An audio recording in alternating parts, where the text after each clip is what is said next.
It's been so long since we've had a Mingle Minute. I love that. I love that baby bird moment too, because I said Mingle Minute and a variety of people went, yeah, you actually get to mingle. So good to have you all here this morning. We are going to take some time now to recognize our brand new chamber members. And we're going to start with Swank Style and Boutique, a full-service salon and boutique, Swank Style and Boutique. They have 14 stylists, 2 nail technicians, and 1 esthetician specializing in brows. Swank Style and Boutique, they offer top-of-the-line hair care products, including Kevin Murphy, Moroccan Oil, Color Proof, and many more. Boutique offers a variety of inventory for women, including purses, jewelry, clothing, skincare, and Jane Iredale makeup. Swank Style and Boutique is located at 2210 East Byers Avenue off of Highway 231. So big round of applause and welcome to the Chamber for Swank Style and Boutique. Storm Insurance offers a wide variety of insurance products such as crop, farm, home, auto, business, workers' comp, health, life, and much more to clients. Storm Insurance has been in the Owensboro community for many years and values its customer relationships. Charlotte Newton strives to provide the best policy at the best premium for her clients. And Charlotte's goal is for clients to walk away feeling educated on their policy and what they are paying for. So joining us this morning is Charlotte Newton. Give Charlotte a big round of applause with Chamber Storm Insurance.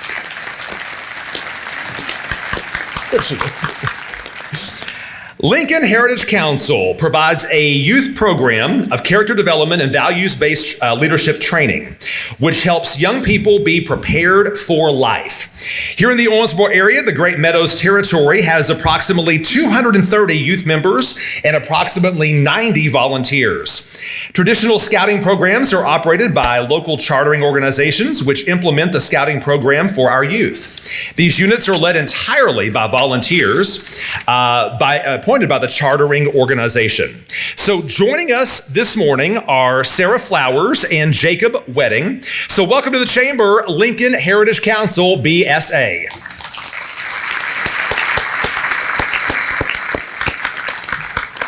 She had the whole parade wave going on. I love it. Love the enthusiasm.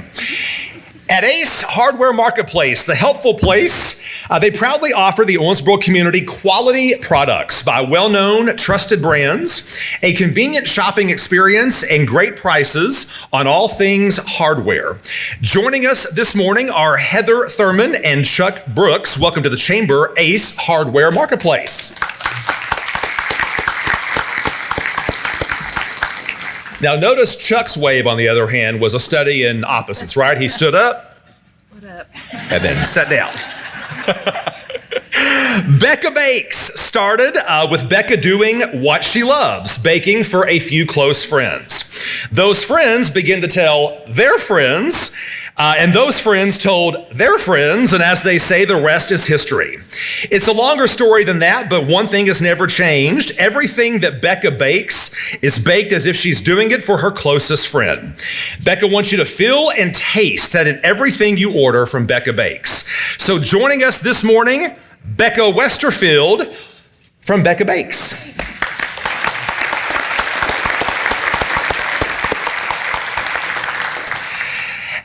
As Evansville, Indiana's #1 family destination and iconic landmark, Mesker Park Zoo and Botanic Garden continues a rich tradition of connecting people to wildlife and to each other.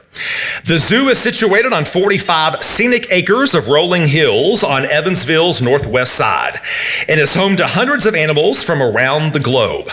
While visiting, guests navigate the zoo's geographically grouped and themed regions, including South America, North America, Africa, Asia, Australia, Philpot. No, I'm kidding.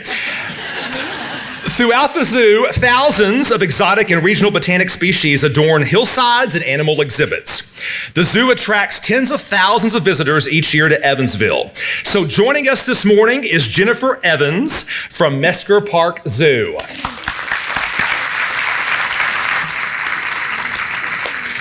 I think every child of the 70s in this room remembers the Peggy Mitchell show. Remember Peggy Mitchell?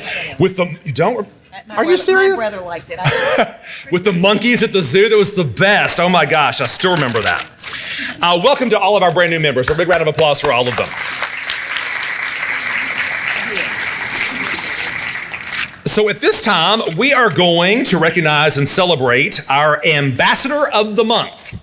So we need a big round of applause from Advanced Center for Orthopedics and Sports Medicine, Justin Merritt.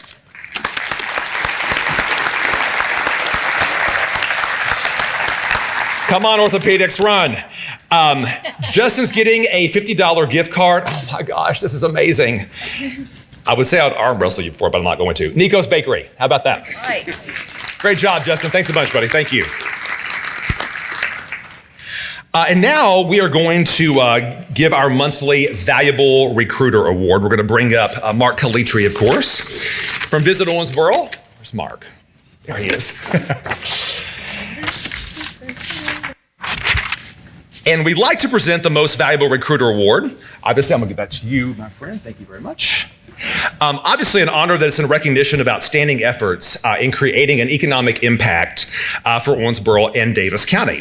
And this month, we're going to recognize Tristan Durbin. That's right. Tristan, a round of applause.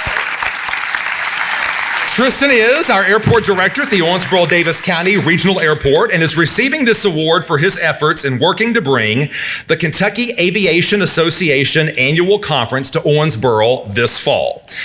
This conference will attract airport directors and staff from across the state and will create a huge economic impact right here in our community.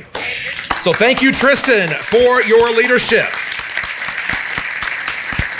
And again, just a reminder for everybody in the room, if you belong to any kind of state association or your company has corporate meetings, please connect with Visit Owensboro, the team there, and let's bring your group to Owensboro too. Good job, Tristan. All right, very excited about this morning's breakfast sponsor. It's been a really amazing last month or so for Green River Distilling Company. So it is my honor to welcome to the podium, Jacob Call.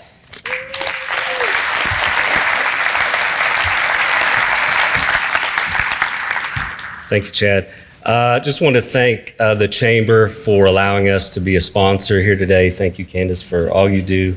Appreciate you. Also want to give a very special shout out to Visit Owensboro, Calitri, Dave Kirk, for everything you guys do to promote bourbon tourism in Owensboro.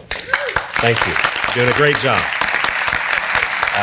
I want to recognize my team, my staff that's here today. You can spot them in their green jackets. We sell those in our gift shop, by the way. So anybody wants some fashion.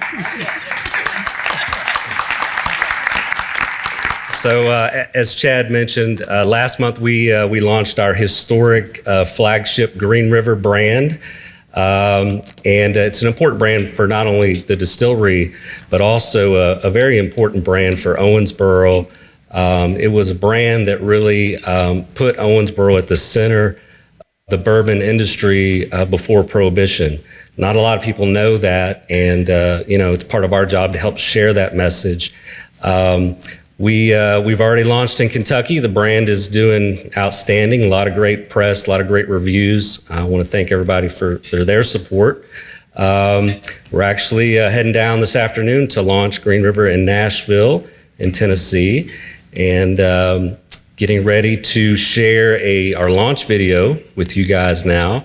This is a video that show to all of our distributors, all their sales force, and since you all are all our brand ambassadors, we thought it'd be a good idea to share this video with you as well. So, thank you.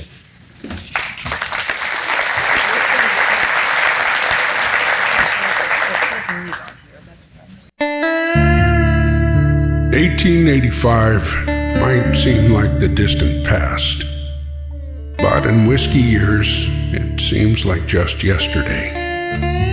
Bourbon making is an art of patience, but once in the bottle, I ran with it. I let the whiskey tell a story. And Prohibition wasn't the end of it. It was just a dramatic pause that made its return even more epic. The 10th oldest distillery in Kentucky, Green River was founded in 1885 and quickly made its way around the world. Reviews praised it as king among whiskeys, and songs immortalized it as the whiskey without regrets. Then, at the height of its reign, Prohibition and a mysterious fire destroyed McCulloch's Green River overnight. In 2014, another team of visionaries fully restored Kentucky's 10th oldest distillery. Today, barrels of Green River Kentucky Straight Bourbon whiskey roll once again. There is no magic bullet in making good whiskey. It's about getting every step of the process just right. Nobody knows that better than Jacob Cole. My 8th generation, his name was Samuel Call from Bourbon County, Kentucky. Came there in 1791. He had 2 stills, he had a dozen fermenters, and I was just really excited to learn that my family is one of the oldest bourbon distilling families in Kentucky. We make history every day here. More than 130 years since its inception, Green River Kentucky Straight Bourbon Whiskey returns. I couldn't have written Green River's rise from the ashes better myself. Today, we pour one out to a storied past on hallowed ground. We lift a glass to uncompromising craftsmanship, and we drink to a legacy that flows on.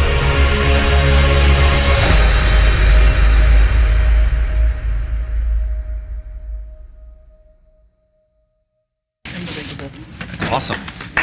How about that? That's great, Jacob. That's great. There are so many people in this room, and I can relate, who could have used the whiskey without regrets in their 20s, but we'll take it at 40 and 50. We're in their teens. Yeah, right. So we had the Mingle Minute earlier this morning, and if you all remember, when we used to do Mingle Minute, we would always plant among you a secret shaker. And today we did that. And Dave Kirk, who was featured in that amazing video, was our secret shaker. So who are we recognizing today? My boy Terry Pollard. Terry, where are you? There you are. My friend, a gift bag from Green River Distilling Company. How about that?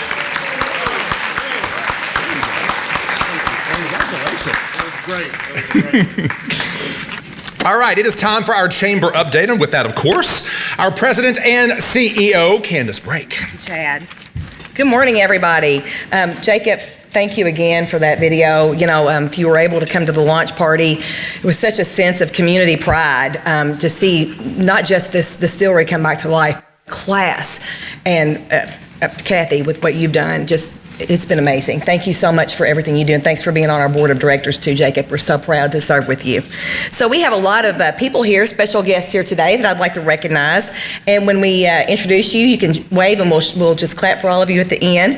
Gil Mitchell is here from Senator McConnell's office. We also have Mayor Pro Tem Larry Maglinger, City Commissioner Bob Glenn, City Manager Nate Pagan, County Commissioner George Wathen, County Commissioner Charlie Caslin, Sheriff Barry Smith, Judge Jay Wethington, Davis County PVA, Rachel Pence Foster. Y'all can stand up if you want.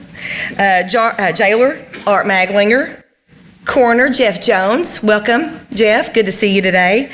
County Clerk Leslie McCarty. Jeremy Edge from the Owensboro Public School Board.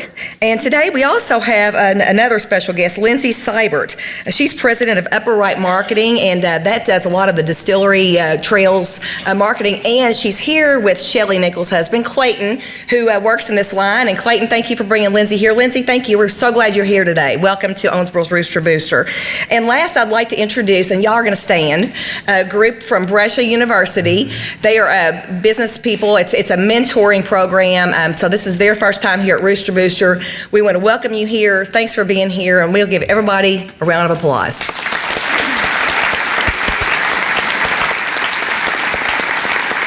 The first time Gil and I met about Rooster Booster, Gil Mitchell, he said, now y'all do this every week, right?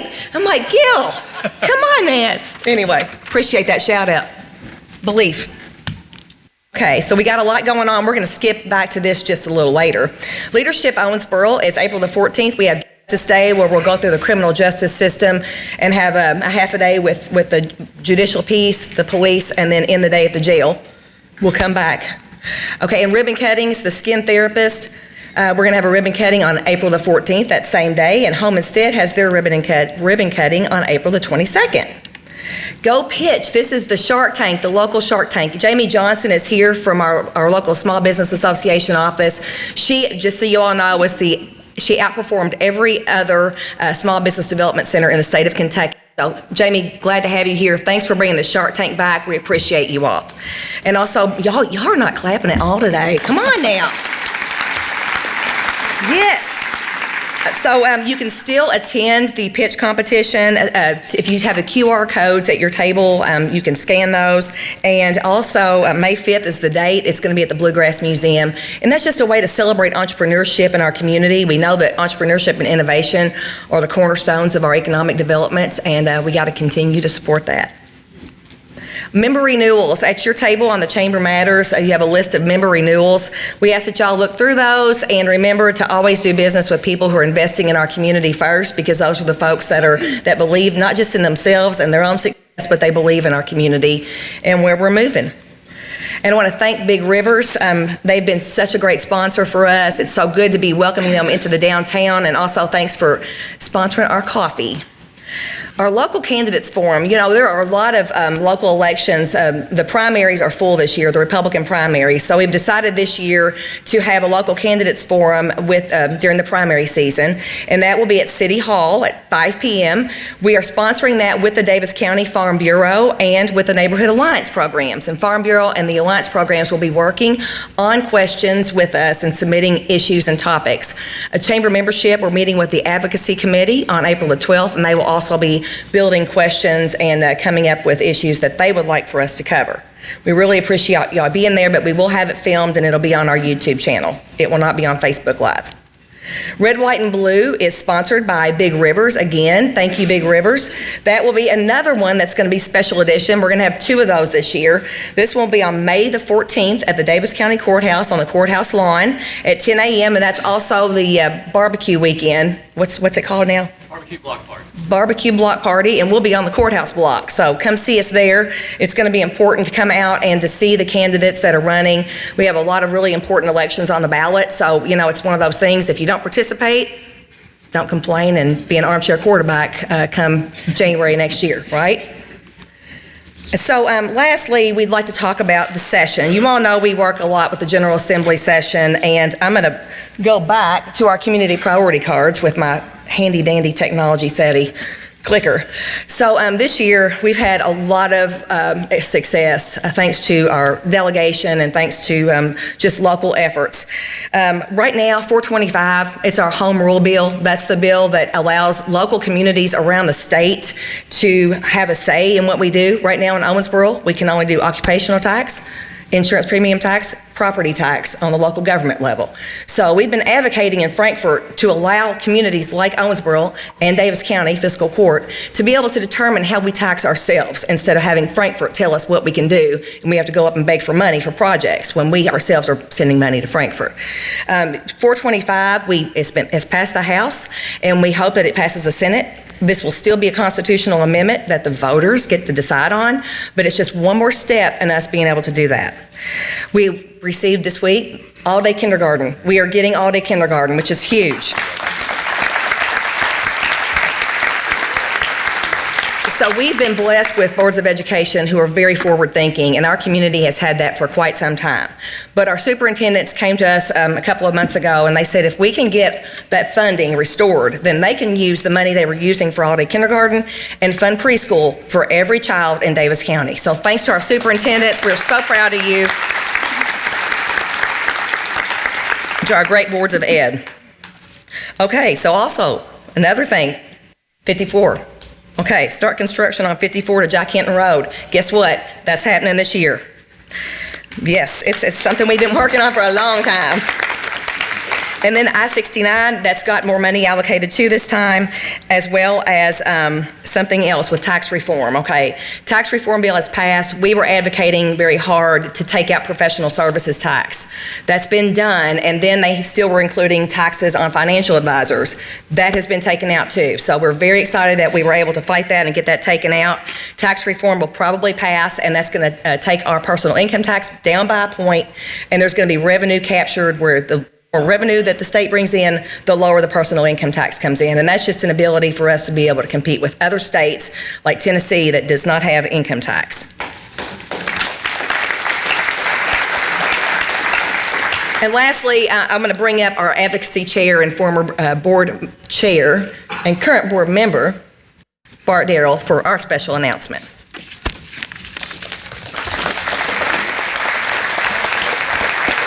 Good morning. Part of what your chamber board of directors does, we create the legislative priorities that you just heard a little bit about. And then we work with the legislative delegation in Frankfort, and we try to get results for this community along with you. One of those that we've been working on, it's been a priority of this chamber for, gosh, I don't know, 7 years now, maybe, is a second family court in Davis County. Now, to remind you, because I know you all are smart enough to understand this, but to remind you why that is important for this body and this membership. There is nothing more important than a healthy, stable family community in any community. Your employees better when they're not too stressed out about what's going on at home. Our children are better off if they have stable lives, because then they grow into stable adults who are productive in our community. It creates a better workforce. The bottom line is we have to keep our families as healthy as we possibly can for business, for nonprofit, for education, all of it, for all this community. So we have been working tirelessly over the last 6 or 7 years to get a second family court in Davis County. First family court was desperately needed, and Judge, you know, it was over capacity the day we got it. And that's we're not alone in that around the state. But I am very, very happy to report that as of Tuesday night, the governor signed into legislation that Davis County now has a second family court.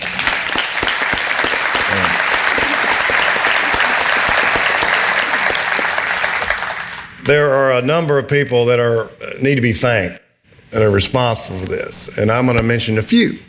First of all, I do want to thank our legislative delegation. They heard us and they went to Frankfort and fought for this, and it's taken a while. It's been a lot of bumps in the road, but we got it done. We stayed the course. Particularly, we want to thank DJ Johnson and Suzanne Miles. They have really grabbed this thing and they ran with it. And they fought for us. And so when you see them, you thank them particularly. They were really instrumental in this. We need to thank our Chief Justice of the Kentucky Supreme Court, John Minton. Many of you were here when he spoke a few years ago about the need for this and how important it was.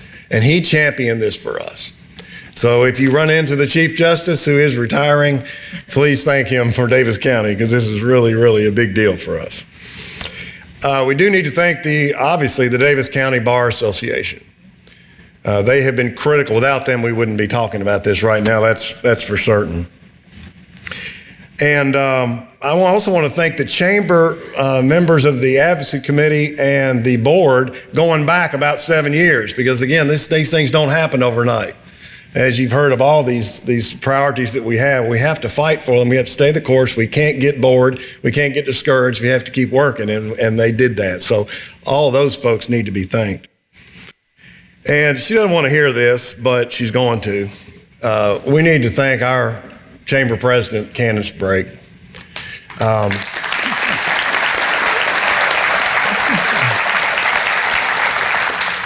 You know, Chief Justice Minton has said on more than one occasion, you know, I've never seen Chamber of Commerce and a bar association fighting this hard for the same thing. And the reason that we're doing that so uniquely is because your president understands that this community has to be connected in every phase to grow. We have a lot of great pillars in this community in our history, that made Owensboro what it is, and this is one of them now. And I'm going to tell you, it's like we are like a puzzle. If you take one piece and look at it, you have more questions than anything else. If you put them all together and they're all touching each other, you have a beautiful picture. And that is how communities work best. And that's how they reach their potential. And Candy Brake understands that. She is often like the terrier on the mailman's pant leg. And she's not going to hurt you, but she's awful hard to shake. And I think that we would go to Frankfurt on these issues like this, and she made sure that we didn't screw it up. I don't know if Clay Ford's here, but he and I have been there a few times, and she kept us all in line and didn't mess this up. And so I really think that, although you don't want to hear this, you need to be really proud of this, because what you have led us to do is change this community forever for families, and thank you.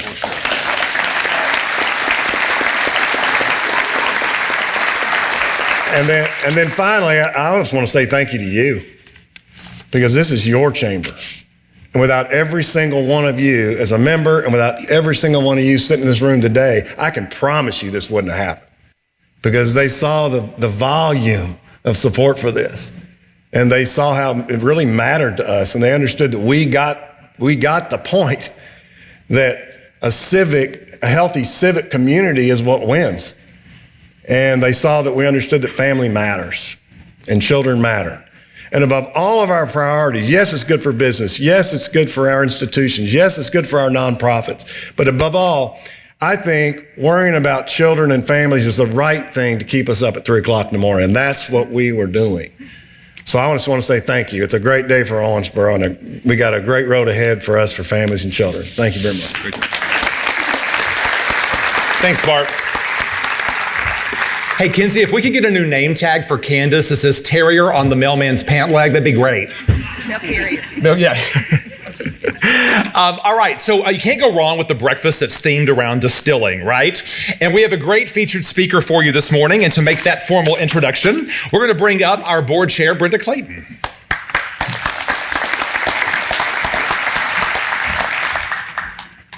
Thank you, Chad. In her position with Kentucky Distillers Association, Colleen Thomas oversees the organization's operations and activities, which include member services and support, responsibility and sustainability programs, research, workforce development, marketing, and the Kentucky Bourbon Trail Tourism Program. Thomas joined KDA in 2016. She previously served as marketing director for Louisville-based Flavorman and its sister company, the Distilled Spirits Epicenter, where she promoted and coordinated professional training for the distilling industry and provided support for faculty, participants, and graduates. In 2014, she worked with an impressive team of distilling and hospitality professionals to develop the Stave and Thief Society, first bourbon certification program recognized by KDA and its iconic member companies. From being part of the team at Moonshine University, look it up, it's in Louisville, the Stave and Thief program, certification program,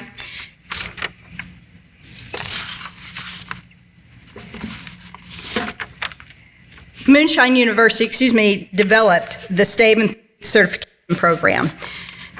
She continues to cheering on industry friends and colleagues as they cut the ribbon on a brand new distillery. Colleen's dedication to her work reflects much of what she loves about Kentucky bourbon itself: a culture built on hard work, the spirit of collaboration, and a commitment to doing things right. She is a graduate of the University of Louisville and is a certified executive bourbon steward.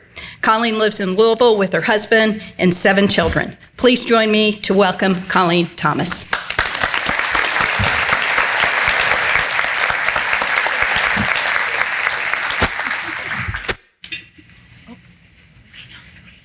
Here's the clicker. Good morning. Good morning. Can you guys hear me okay? Because I'll start using my mom voice and it gets really loud.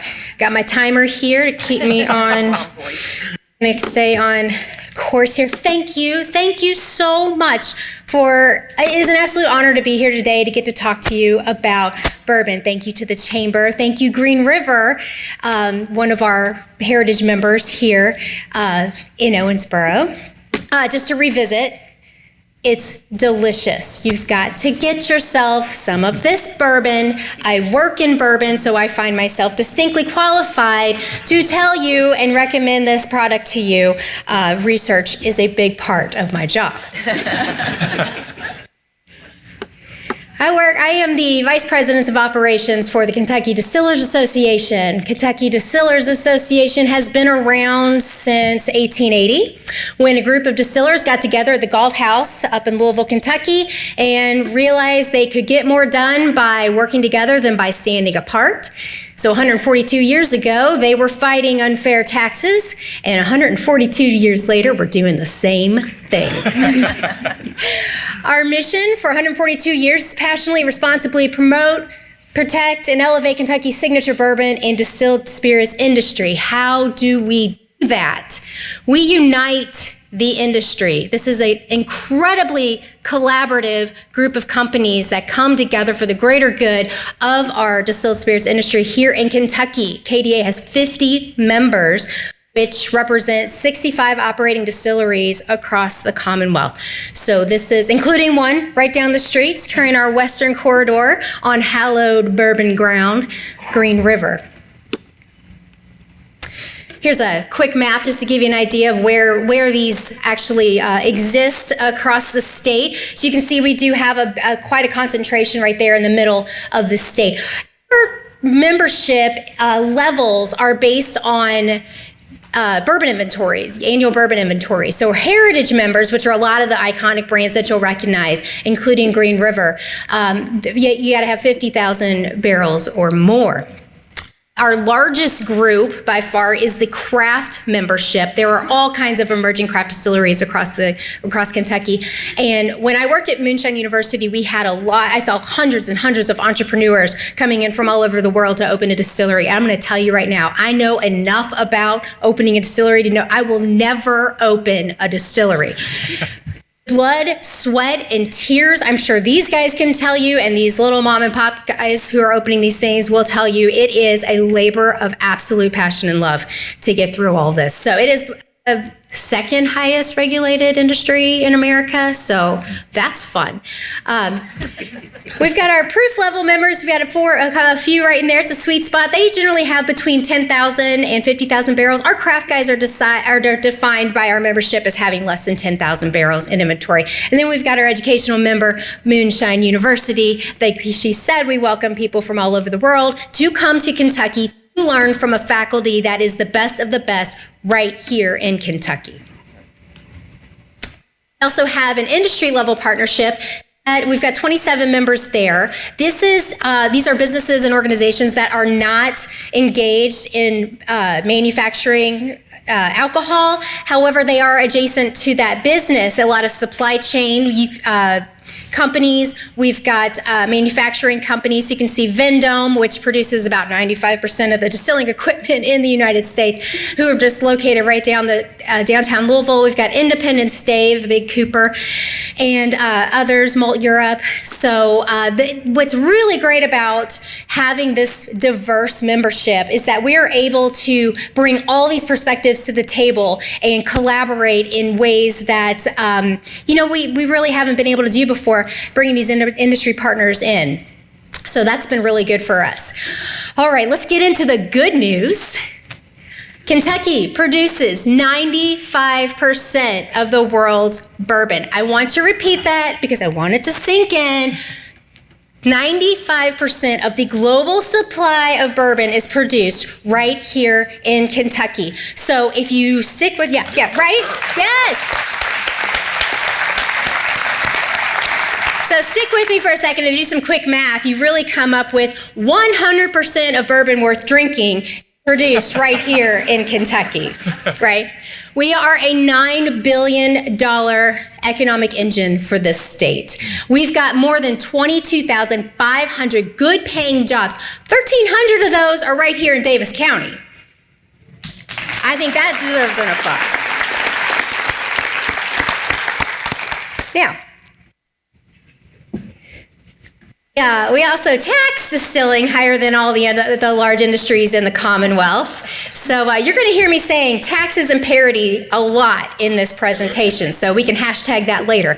But not only do we pour hundreds of millions of tax dollars into state and local coffers, Kentucky distillers pay more in federal alcohol taxes than any other state by far. $1.8 billion in federal alcohol taxes. Kentucky is the fifth highest, has the fifth highest spirits tax rate in America. And just to really put that in perspective, parity, bourbon has a 21% tax rate in Kentucky. Beer has 8%, wine has 3%. So that's why we're in Frankfurt on the regular. Now, Kentucky is also the only place in the world that taxes aging barrels in Kentucky. So when Jacob's got a 5-year-old barrel sitting up in the warehouse, that barrel has been taxed each year for 5 years. This is a discriminatory tax. It's been there for a very long time. It impedes growth, and it really puts Kentucky at a competitive disadvantage. In fact, other states use this barrel tax to entice distillers to locate there to invest in their communities. And my kids would give this slide a frowny face emoji. I'm just kidding. This slide is not on Snapchat. However, Kentucky bourbon is on a roll. We have 10.3 million barrels of bourbon gently resting in warehouses across the Commonwealth. That is an all-time record. There are 2 barrels for every man, woman, and child living in Kentucky. However, the children can't have them, so those get divided among the rest of us. So, woo! The Kentucky distillers in 2020 filled 2.4 million barrels. That's an all-time record. So just to give you a little context on this, where these numbers, these magical numbers are coming from, we, Kentucky Distillers Association, actually every 2 years we do an economic impact study, and we release these numbers in this past January at a press conference with the governor. So, and I should probably back up here and ask, is there anybody in here who drinks bourbon? Okay, all right, acceptable numbers here. Let me ask you this, is there anybody here, any rum drinkers? It's okay, it's a safe space, that's all right. What about brandy? Does anybody drink brandy? Yeah, that's exciting. Even absinthe. Any absinthe drinkers? Maybe tried it, just one? Yeah, vodka drinkers. We're going to let that slide today because y'all invited me here to talk to you. So, but I'm going to tell you, but the reason I'm asking, distillers produce all of these spirits. And so we have actually 11 million barrels of all kinds of spirits aging here in Kentucky. So 10.3 of those are bourbon, and those are the ones that are getting divided among us. The bourbon industry has experienced massive growth over the last 12 years. And just a couple of numbers that really pop out to me. In 2009, we had 19 distilleries. In the Commonwealth today, we have 95. Jobs, if you look at the barrel inventory, in 2009, we had 4.6 million. We've got 10.3 today. And the jobs have gone from under 10,000, again, to 22,500, a little bit more, if you do the math correctly. So these are really good things. How do we do it? Again, we unite the industry. We are stronger together. And if you don't recognize some of these guys in the picture, these are 5 master distillers from some of our big distilleries across the Commonwealth. The guy in the middle there, Fred No, who's with master distiller Jim Beam, had some of his friends over to pick a barrel. That was a really fun day. Okay, you have legislative priorities. We have legislative priorities. We have a team of government affairs. We have a government affairs team and an advisory group made up of representatives from our members that get together and go to work every day to work in Frankfurt and in sometimes Washington, #tariffs, to get things done for our industry. I will highlight a few here that have really moved the needle because this is what pays the bills at KDA. This is what moves the needle for the responsible and sustainable growth of our industry. This is why we have the numbers I'm telling you about today. I'm going to check my time. I'm about to get real excited. It's running out. All right. So 2014, we took that discriminatory barrel tax and we made it partially refundable so that companies could get the refund from that tax and reinvest it. But the one I really want to highlight here is in 2016, Senate Bill 11. Usually this one has its own slide in my presentation, but they told me I only have 15 minutes and I said I would only go 5 over. So that's where I'm just going to brush through it real fast. Imagine going to a winery in Napa Valley or over in Indiana up in Starlight. And you can take a tour and learn all about the product, but you cannot buy a glass of wine. Or go downtown to a microbrewery and you can't buy a pint of beer or a burger for that matter.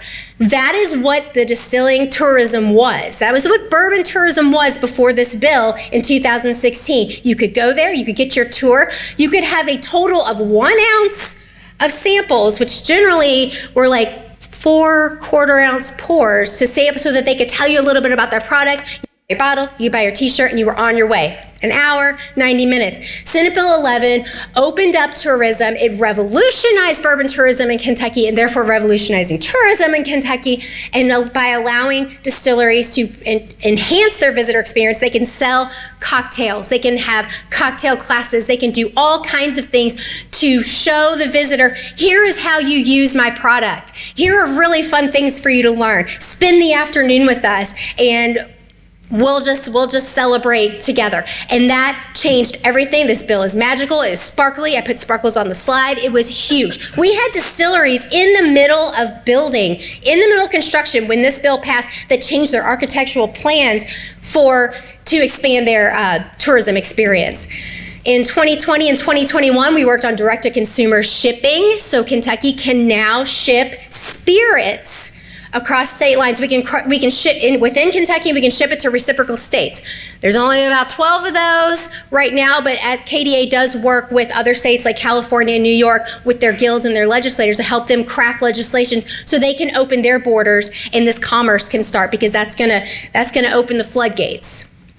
Now, legislative priorities, General Assembly, we talked about that earlier. It's been in session. Taxes and parity, there it is again.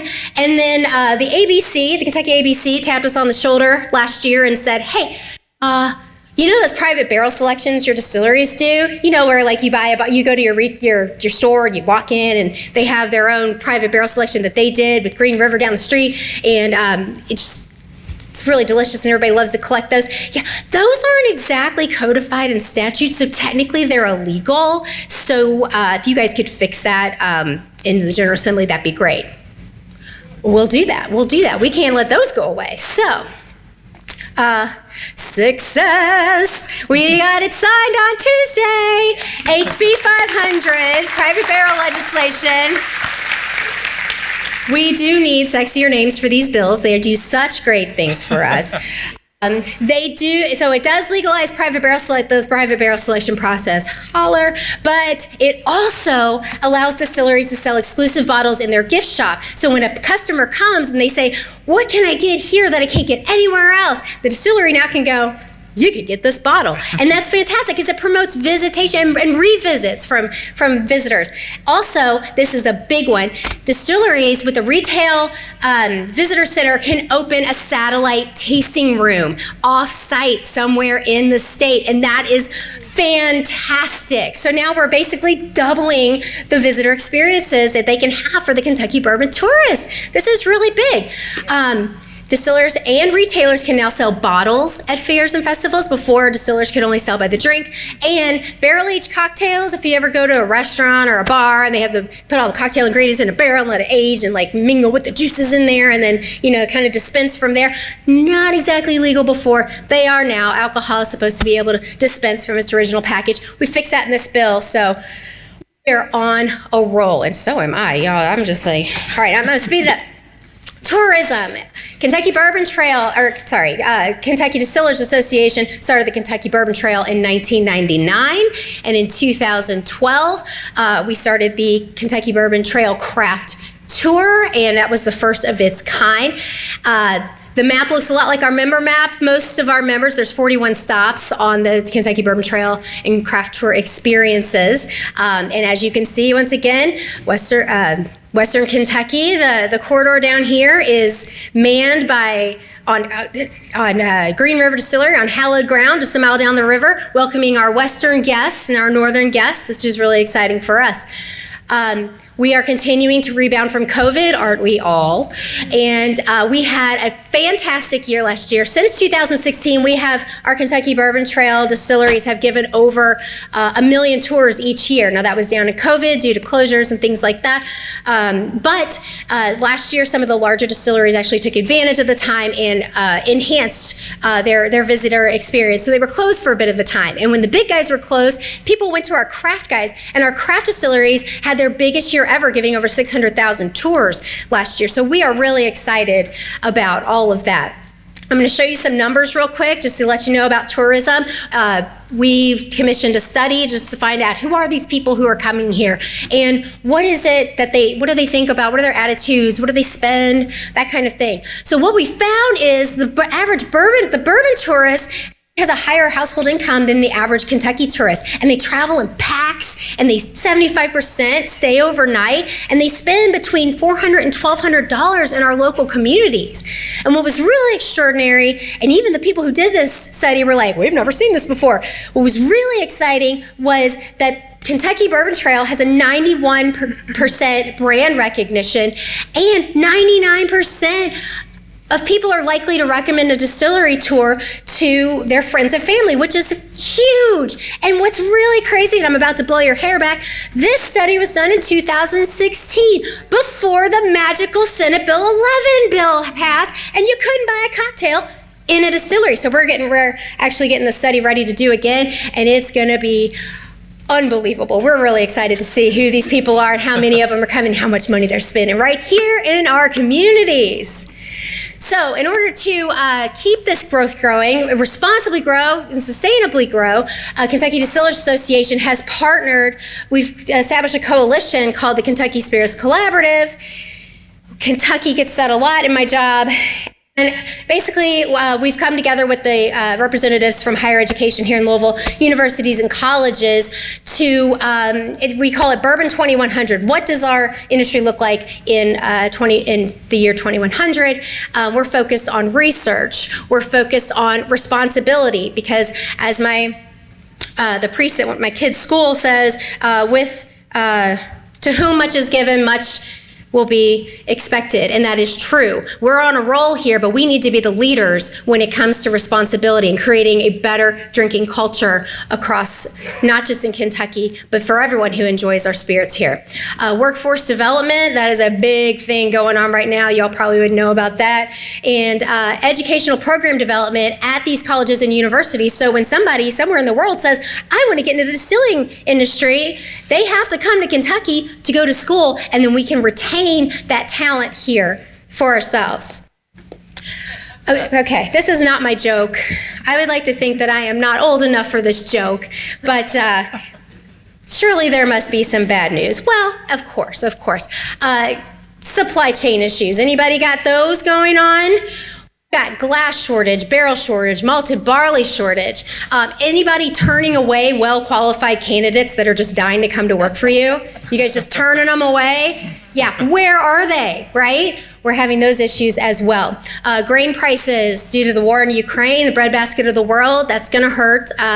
COVID recovery, tariff recovery, and again, taxes and parity, taxes that put Kentucky at a competitive disadvantage and impede growth. What keeps us up at night? Competition. Now, there are about 2,300 distilleries across the United States, and Kentucky's got just under 100 of those. Now, the caveat to that is all of the biggest spirits company in the world, so like Diageo, Pernod Ricard, Hardy, there's more. They have either a headquarters or a manufacturing plant here in Kentucky. You know why? Because in order to put Kentucky on their label, they have to They have to cook, they have to ferment, they have to distill their product right here in Kentucky, and they have to age it for at least a year, but why would you take it anywhere else? They want a Kentucky bourbon in their portfolios, and they do well. So that is good. However, our national share of distilling jobs has fallen from 43% to 30%, and what really scares me is a quote from this article, and there have been several that came out in September. You know, Kentucky has the 95%, but what they say, but bourbon doesn't have to come from Kentucky, and with bourbon booming, you're welcome. Barriers to entry decreasing, other places, and the craft distillers thriving, that 95% number is starting to drop as bourbon distillers pop up nationwide. How do we combat this? How do we combat this type of competition? Well, one super obvious way is we make the finest bourbon the world has ever known, and that's not going to change. But another way, we have put our stake in the ground, and we have created a new brand identity for Kentucky bourbon itself, and a new brand positioning that basically, once and for all, irrefutably establishes Kentucky as the one true and authentic home for bourbon. So challenges ahead, I look at challenges as opportunities. Directors of consumer shipping, we need to open these borders with other states. RTDs, consumer trends, trying to keep up with those. I mean, the marketing team from Green River's here, you know what it's like. Remember when the hardest thing in the world was how do we market to millennials? Now you got like Gen Zers walking around with White Claws and you're trying to figure out what to do about that. So there's a lot going on there. Cannabis, you know, we don't know how that's going to affect our industry, and we don't know what detrimental effects that might have on our responsibility efforts. So that's something to really keep an eye on. Obviously, sustainability, it's a three-tier system. There's some issues in there. Responsibility, we touched on diversity, equity, and inclusion. It is time, and it has been time to make real and meaningful change within our industry so that our industry reflects the people with people from diverse backgrounds, just as our population does. Free and fair trade, we've touched on tariffs, taxes, parity, and then research. So I'll tell you right now, it's a great industry to be in. It's a great time to be in it. I love my job, and I want to remind you that always enjoy Kentucky bourbon like a true Kentuckian, responsibly. Thank you for letting me come here. I am honored that you would let me come and tell my stories. Cheers. Thank you so much. Thank you so much, Colleen. Before we let you go this morning, going to bring up to the podium one more time, Bart Darrell. One final performance. Yes, an encore. Yes. An encore. We wanted to close today with thanking one of our members who really stands tall, and I'm up here because it has to do with what I spoke to you about earlier. We thanked a lot of folks and a lot of groups, but there is one person we wanted to save for last. And I'm going to ask that person to come up here. Chief Judge, Judge Jay Wethington, drove this for us here, Frankfort, and across the state. And come up here, Judge.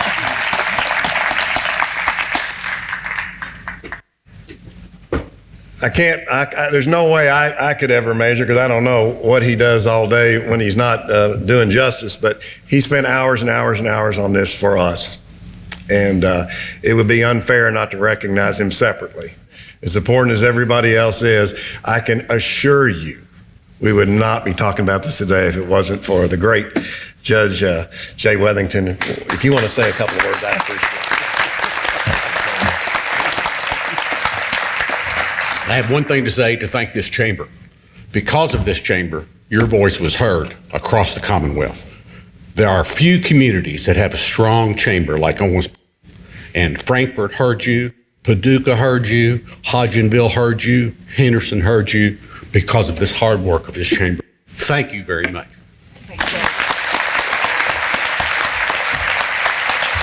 Quick show of hands, who is rolling out of here for spring break, going somewhere? Quick show of hands. Actually, not very many. But just so you know, Colleen and I had a conversation, and she said that since you're leaving, we actually get your 2 bourbon barrels. So while you're having fun, we're holding down the fort. Happy spring break. We'll see y'all in May. In May, yes. Have a great day, everybody. Thank you so much.